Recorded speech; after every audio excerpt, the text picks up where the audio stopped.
বড় চাচার বড় ছেলে বেয়াদব বখাটে আরাধ্য আহমেদের সাথে নিজের বিয়ের কথা শুনে রীতিমতো ভয়ে চমকে উঠল আরু। এতক্ষণ ধরে খেতে থাকা আপেলটা হাত থেকে হঠাৎ করে ফসকে পড়ে গেল নিচে। লোকটার সাহস হয় কি করে বিয়ের প্রস্তাব পাঠানোর? ওর মতো বখাটে লুইচ্চাকে এই আরু বিয়ে করবে? মরে গেলেও না। বখাটে নামকরণটা আরু নিজেই দিয়েছে। তার যথেষ্ট কারণ ও আছে। সবার কাছে এই লোক সাধু, শুধু আরুর বেলায় বখাটে। রোজ সপ্তাহে না হলেও মাসে একবার করে আরুর গালে থেরাপি পড়ে। এই থেরাপি সেই থেরাপি না। এটাকে ইংলিশে বলে স্ল্যাপ থেরাপি, যেটা খেয়ে গাল ব্যথা হয়ে থাকে। কোনো ছেলে বাঁকা চোখে তাকালো, কোনো ছেলে ফুল দিল, কোনো ছেলে কথা বলল, কোনো ছেলে প্রেমপত্র দিল। কেন এক্সামে মার্কস কম আসলো, এই সব কিছুর জন্য আরুকে থেরাপি খেতে হয়। লোকসমাগমে নয়, বরং চিপায় চাপায় একাকী পেলে ঠাস ঠাস বসায়। লোকসমাগমে দিলে তো সবাই তার আসল চেহারা চিনে ফেলবে। এমন ছেলেকে বিয়ে করে কি পার্মানেন্ট স্ল্যাপ থেরাপির রোগী হয়ে থাকবে নাকি? উহু, জীবনেও না। এই বিয়ের ঘোর বিরোধিতা করবে আরু। মায়ের পা ধরে কান্নাকাটি করবে। এতেও না হলে বিয়ে ভাঙার জন্য অনশন করবে। না খেয়ে শুটকি হবে, শরীরের চর্বি গলে যাবে, মুখের লাবণ্যময় চেহারার চাপাচুপা ভেঙে যাবে, তাতে রাজি আরু। তাই মনে মনে বিয়ে ভাঙার পণ নিয়ে আরু ফ্লোর থেকে আপেলটা তুলে টেবিলে রেখে হনহন করে মায়ের সামনে গিয়ে দাঁড়াল। তার মা কণা রান্নার জন্য সবজি কাটছে। রাগে তার শরীর জ্বলে যাচ্ছে। তার পরিবার যে এই বিয়েতে রাজি, তাদের হাবভাব দেখে সেই বুঝ হবার থেকেই বুঝে গেছে। কিন্তু আরু সে যে এই বিয়েতে রাজি নয়। তাই রেগেই বলল, আমার অমতেই বিয়ে ঠিক করে ফেললে মা? একবারও আমার অনুমতি নিয়েছ তোমরা? কণা মেয়ের কথা শুনে মুচকি হাসল। বিয়ে এখনো ঠিক হয়নি আরু, সবে কথাবার্তা হচ্ছে। বিয়ে ঠিক হলে তোকে জানাতামই তো। কিসের বিয়ে ঠিক হু? কোনো বিয়ে টিয়ে ঠিক করবা না বলে রাখলাম। আমি কিন্তু ওই বখাটেকে বিয়ে করব না বলে রাখলাম। কণা বিরক্ত হলো মেয়ের কথা শুনে। কড়া গলাতেই বলল, সমস্যা কি তোর? আরাধ্যকে বারবার বখাটে কেন বলিস? ও কি করছে তোর সাথে? ও কি করছে না করছে সেসব কথা রাখো। আমি বিয়ে করব না যখন বলেছি তখন করব না। সেটা তোর বাপকে গিয়ে বল যা। বাবাকে আমি কেন বলবো? তুমি বলবে। আমি তো রাজি এ বিয়েতে। রাজি নস তুই? তো তুই গিয়ে তোর বাপকে বল। তুমি ভালো করেই জানো বাবা রাজি হবে না। উল্টো আমাকে ধমক দিবে। নিজের মেয়ের থেকে ওই বখাটেকে বেশি ভালোবাসে কিনা সেটা তোর সমস্যা। আরাধ্যকে ভালোবাসার জন্য হাজারটা কারণ আছে। কারণ ও স্টুডেন্ট হিসেবে ভালো, কখনো ফার্স্ট থেকে সেকেন্ডে আসেনি। আর তুই কোনো রকম টেনেটুনে পাশ করিস। আরাধ্যর সাথে যে তোকে নিতে চাচ্ছে, এটা তো তোর সাত কপাল ভাগ্য। কথাটা শুনেই শরীরের রাগ টক গিয়ে উঠল। দরকার নেই এমন সাত কপাল ভাগ্যের মা। এর চেয়ে রাস্তার ফকিরকে বিয়ে করাও ভালো। তাহলে রাস্তার ফকিরকে গিয়েই বিয়ে কর যা। আর এখন দূর হ আমার চোখের সামনে থেকে। আশ্চর্য, আমি তো এমনি বলছি। তাই বলে সত্যি সত্যি ফকিরকে বিয়ে করব নাকি? তুমি প্লিজ বাবাকে একটু বুঝাও। পৃথিবীতে তো আরও অনেক ছেলে আছে, তাদের দেখতে বলো না। আমার চোখে বিশ্বাস কর, আরাধ্য ছাড়া আর কোনো ভালো পাত্র নেই। তোর কাছে থাকলে তোর বাবাকে দেখিয়ে বল তুই তাকে বিয়ে করতে চাস। আমি মাঝে মধ্যে বুঝি না মা, আমি কি আসলে তোমাদের পেটের মেয়ে, নাকি আরাধ্য ভাই তোমাদের আপন ছেলে? একটুও সম্মান আমি পাই না তোমাদের কাছে। আমার মতামতের কোনো গুরুত্বই নেই। বাচ্চা কি এক্সচেঞ্জ করছিলা নাকি তোমরা? মুখের ডগায় থাকে আরাধ্য ভাই। কণা গরম খুন্তিটা নিয়ে পেছন ফিরল। ধমকে বলল, আর একটা আজেবাজে কথা বলবি তো তোর একদিন কি আমার একদিন আরু। যা রুমে যা, দেখ আয়ুষ কি করছে। আরু সহসা মায়ের পা ধরে বসে পড়ল। ভ্যা ভ্যা করে বলল, প্লিজ মা, আমারে আরাধ্য ভাইয়ের সাথে বিয়ে দিও না। আমারে কথায় কথায় অপমান করে, থাসটাস থেরাপিও দেয়।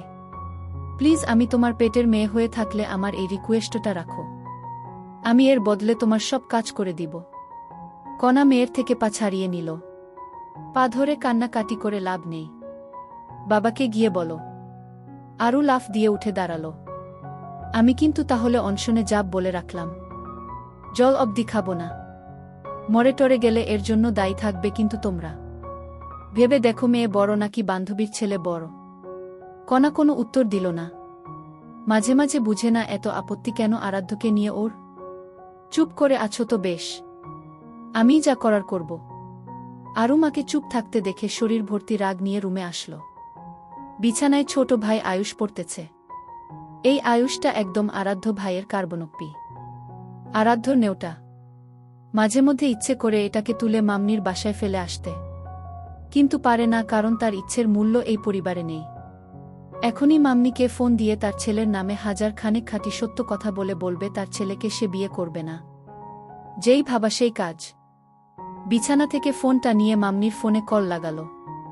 ওপাশ থেকে ফোন রিসিভ হতেই আরু গড়গড় করে বলতে লাগল, আচ্ছা মামনি, তুমিই বলো আমার কি বিয়ের বয়স হয়েছে? তোমার ছেলের সাথে আমার বিয়ে কিভাবে বলতে পারলে? তোমার ছেলে একটা লুইচ্চা মেয়েবাজ। তাকে বিয়ে করে আমি আমার সাধের জীবনটা নষ্ট করতে চাইব বলতো?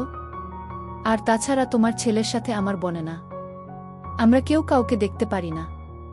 সেখানে বিয়ে হলে তার পরের দিনই আমাদের ডিভোর্স কনফার্ম হয়ে যাবে। আমার জীবন একটাই, তাই বিয়েও একটাই। তোমার ছেলেকে বিয়ে করে সেই জীবন নষ্ট করে ডিভোর্সের খাতায় নাম লেখাতে চাই না। এখন আবার বলো না যে সেজন্যই তো তোকে আরাধ্যর জন্য আনতে চাচ্ছি। একমাত্র তুই পারবি আমার ছেলেকে সঠিক পথে আনতে।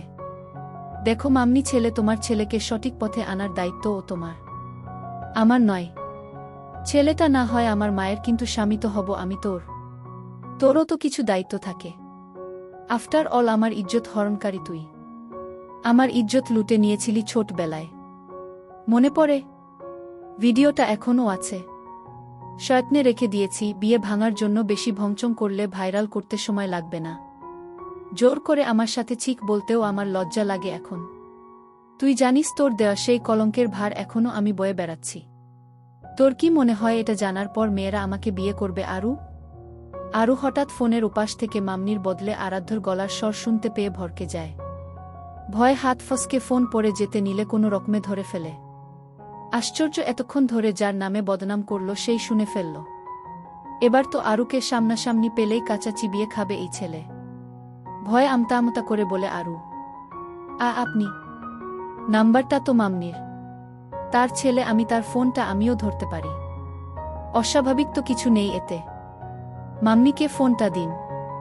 কেন আমার নামে উল্টাপাল্টা কথা বলে বিয়ে ভাঙবি? কখনই না। তোর বিয়ে আমাকেই করতে হবে। আমি আমার ইজ্জত হরণকারীকে এত সহজে ছেড়ে দিব না। ছোটবেলায় মনে ছিল না লুচি মেয়ে? আমার টস্টসে লাল দুটো ঠোঁটকে ছি ছি ছি, আবার আমাকে লুইচ্চা বলিস? তুই নিজেই তো এক লুচি। কার সাথে কথা বলছিস আরাধ্য? কথাটা বলতে বলতে রুমের ভেতর ঢুকে আরাধ্যর মা সন্ধ্যা। আরাধ্য ফোনটা মায়ের হাতে ধরিয়ে দিয়ে বলল, তোমরা কিভাবে এমন অশিক্ষিত মেয়ের সাথে আমার বিয়ের কথাবার্তা বলতেছ মা? ধরো ফোন। এই মেয়ে আমাকে ফোন করে বিরক্ত করে ফেলতেছে। ফোন না ধরায় এখন তোমার ফোনে ফোন করে কিসব বলতেছে? বলতেছে আমি যদি তাকে বিয়ে না করি সে কচু গাছের সাথে ফাঁসি নিবে। আমি খাঁটি মুসলিম হয়ে তো আর একটা মেয়েকে এভাবে মৃত্যুর দিকে ধাবিত করতে পারি না। তাই বলেছি আমি ভেবে দেখব। এখন সে তাতেও রাজি নয়। তুমিই কথা বলো এই পাগল মেয়ের সাথে। ফোনের উপাস থেকে আরু আরাধ্যর কথা শুনে কথা বলার মতো ভাষা হারিয়ে ফেলল। আরাধ্য ভাই এসব কি বলল? সে কখন তাকে বিয়ে করার কথা বলল? উল্টো সে নিজেই তো ব্ল্যাকমেইল করল। রাগে লজ্জায় কান্না পেল আরুর। তাকে বিয়ে করার চেয়ে তো কচু গাছের সাথে ফাঁসি নেওয়াই উত্তম। আরু রেগে ফোন কেটে দিল। আরাধ্য আরুর ফোন কেটে দেওয়া দেখে বলল, দেখছো ফোন কেটে দিচ্ছে বিচ্ছু মেয়ে। লজ্জা পেয়েছে হয়তো। মা বলছি তুমি কিন্তু দেরি করো না, কাজিন হিসেবে আমার তো একটা দায়িত্ব আছে আরুর কথা ভাবার। নিজের ইচ্ছে কে না হয় কুরবানি দিলাম আরুর জন্য। কারো প্রাণের চেয়ে আমার ইচ্ছে বড় হতে পারে না। আমি আমার জীবন আরুকে বিয়ে করে নষ্ট করে দিব, তবুও আরুকে তার নিজের জীবন কচু গাছের সাথে ফাঁসি নিয়ে নষ্ট করতে দিব না। পশ্চিমা আকাশে সূর্য ঢলে পড়েছে অনেক আগেই। জানার ধারে থাকা টেবিলটায় বসে আছে আরু। চারিদিকে আধার নেমে এসেছে। বাড়ির পেছনে থাকা জঙ্গল থেকে ঝিনি পোকার ডাক ভেসে আসছে। রুমে কয়েল না ধরানোতে মশাও কামড়াচ্ছে। একটু পর পর পা নাড়িয়ে মশা তাড়াচ্ছে তো কখনো বই দিয়ে পায়ে বাতাস করছে। পড়াশোনায় মন বসছে না। এমনিতেই তো বসে না, এখন তো আরেক টেনশন মাথায় বিয়ে নিয়ে। কাল ভার্সিটি গিয়ে একটা বয়ফ্রেন্ড জুটাতে হবে। কপাল ও এমন দুর্ভাগা, আরুর একটা প্রেমও 2 দিনের বেশি টিকে না। এবার একটা প্রেম ঠিক করে সেদিনই ওই ছেলেকে বাবার সামনে এনে হাজির করে বলবে, বাবা আমরা একে অপরকে ভালোবাসি, আমি ওকে ছাড়া আর কাউকে বিয়ে করতে পারবো না। প্লিজ বাবা, তোমার কাছে নিশ্চয়ই তোমার মেয়ের সুখটাই সবার উপরে। নিশ্চয়ই তার বাবা তখন আর আরাধ্যর সাথে তার বিয়ে নিয়ে ভাববে না, রাজি হয়ে বলবে, আমার মেয়ের সুখই আমার সুখ। কথাটা মনে মনে ভেবেই খুশিতে হেসে উঠল আরু। এদিকে বাহিরে গাড়ির হর্নের আওয়াজ শুনে আরু বুঝল তার বাবা এসেছে। একটু পর নিশ্চয়ই তাকে খেতে ডাকবে। আর আরু যাবে না, ঢং দেখিয়ে বলবে খিদে নেই। তখন তার বাবা তার মাকে জিজ্ঞেস করবে ও খেতে আসলো না কেন। তখন তার মা বলবে আরু বিয়েতে রাজি নয়, সেজন্য অনশন করছে। কথাটা ভাবতেই আরেক দফা হেসে নিল আরু। ভাবনার মতে কিছুক্ষণ পর আরুকে ডাকতে আসলো তার মা। আরু ও অ্যাটিটিউড দেখিয়ে বলল খাবে না, অনশন করবে। ব্যাস চলে গেল তার মা। আরু দরজার পাশে দাঁড়িয়ে কান পাতল তার বাবা জিজ্ঞেস করে কিনা। তার বাবা জিজ্ঞেস করল ঠিকই, কিন্তু তার মা আরুর ভাবনার মতন কিছুই বলল না। উল্টো বলল পেট ভরা হয়তো সেজন্য খাবে না। মুহূর্তে আরুর 1/3 কল্পনা ভেস্তে গেল। রেগে রুমে এসে টেবিলে বসল। একটু পর আরুর ভাই আয়ুষ ঠেকুর তুলতে তুলতে রুমে আসলো, হাতে তার ফোন। বিছানায় শুয়ে আয়ুষ তার পাত্তা না পাওয়া শখের নারী ওরফে আরাধ্যাকে ফোন করল। আয়ুষের থেকে 2.5 বছরের ছোট আরাধ্যা আরাধ্যর বোন। আরাধ্য অবশ্য আয়ুষকে পাত্তা দেয় না। এ নিয়ে বেচারা আয়ুষ মাঝে মধ্যে ডিপ্রেশনে চলে যায়। মাঝে মধ্যে আরাধ্যার ছবির দিকে তাকিয়ে প্রেমিকের ন্যায় ছলছল নয়নে বলে, কি করলে তোমার মন জয় করতে পারবো বলো প্রিয়তমা? আমি তোমার জন্য সব করতে পারি। তুমি যদি আকাশের চাঁদ চাও, আমি আকাশে উড়ে গিয়ে চাঁদ এনে দেব। যদি সূর্য চাও, তাও ধরে আনব। শুধু বলো, একবার বলো ভালোবাসো আমায়। তোমার মুখ থেকে ভালোবাসি শোনার অপেক্ষায় আমার মরণ সন্নিকটে এসে গেছে। আমি তোমার মুখে ভালোবাসি শব্দটা শুনেই মরণকে বরণ করতে চাই। আরোহা হয়ে শুনত আয়ুষের কথা। সিনেমাটিক ডায়লগ শিখে মোবাইল থেকে। ফোনের গ্যালারিটা ভরা আরাধ্যার ছবি আর ভালোবাসা উক্তি দিয়ে। বয়স কত হবে এই ছেলের? 1-2 বছর বয়স। আর এখনই প্রেম পীড়িত নিয়ে কান্নাকাটি করে। আরও দেখতে লাগলো আয়ুষের কাণ্ড। আয়ুষ বিছানায় আয়েশ করে পায়ের উপর পা তুলে আতশোয়া হয়ে ফোন করল। আরাধ্যার ফোন নেই, যার জন্য ফোনটা আয়ুষ আরাধ্যকে করে। ওপাশ থেকে বোধহয় ফোন রিসিভ হল। আয়ুষ উৎফুল্ল হয়ে বলল, hey bro, where is your pretty sister, please you take her your phone. I কথা উইথ ইউর সিস্টার। আরুর পেট ফেটে হাসি বেরিয়ে আসতে চাইল ভাইয়ের উল্টাপাল্টা ইংলিশ কথা শুনে, তবে মুখ চেপে আটকে রাখল। লাউড স্পিকার দেওয়া ফোনের উপাস থেকে আরাধ্যর হাসির শব্দ শোনা গেল। আয়ুষ আরাধ্যকে হাসতে দেখে বলল, হোয়াই ইউ আর হাসি bro? Please take phone your sister. I কথা very important with Aradhya. Aradhya কোনোরকমে হাসি চেপে বলল, ওটা টেক হবে না বলদ, ওটা গিভ হবে। আর আরাধ্যা বিজি, এখন কথা বলবে না। Busy? What? Why busy your বোন? হোয়াট ডু ইউর বোন? এ তুই বাংলায় কথা বল শালা, তোর ইংলিশ আমি বুঝি না। ওই তোর বোন কই রে? ইন ফ্রন্ট মাই, তোর সামনে।